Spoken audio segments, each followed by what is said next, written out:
اس لیے ضرورت اس امر کی ہے کہ سیاستدانوں کو، چاہے وہ کسی جماعت میں ہیں، انہیں سنجیدگی سے بیٹھ کر ریفلیکٹ کرنا ہوگا۔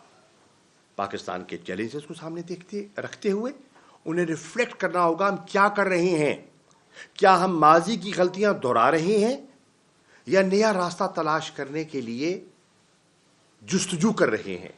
مجھے یہ خدشہ ہے پاکستان بڑے مشکل حالات میں دھنستا چلا جا رہا ہے، بہت مشکل حالات سے دوچار ہو رہا ہے۔ میں حکومت وقت سے کہہ رہا ہوں، پی ڈی ایم کی گورنمنٹ سے کہہ رہا ہوں، یہ راستہ چھوڑ دیجئے۔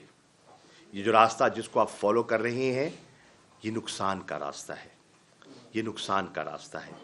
ماضی کی تاریخ کا مطالعہ کیجئے، بلوچستان کی کیفیت کو دیکھیں آج کیا ہے، سندھ کے حالات کو دیکھیں، کتنے بے یار و مددگار وہاں لوگ بیٹھے ہیں جن کو پانی نے ڈبویا، سیلاب نے اور بارشوں نے جہاں تباہی مچائی۔ خیبر پختونخوا کو دیکھیں جہاں ایک دفعہ پھر خدشات جو ہیں وہ دہشت گردی سر اٹھا رہی ہے۔ پنجاب کے حالات کو دیکھیں۔ اس لیے ضرورت اس امر کی ہے کہ ہم اپنے رویے پر نظر ثانی کریں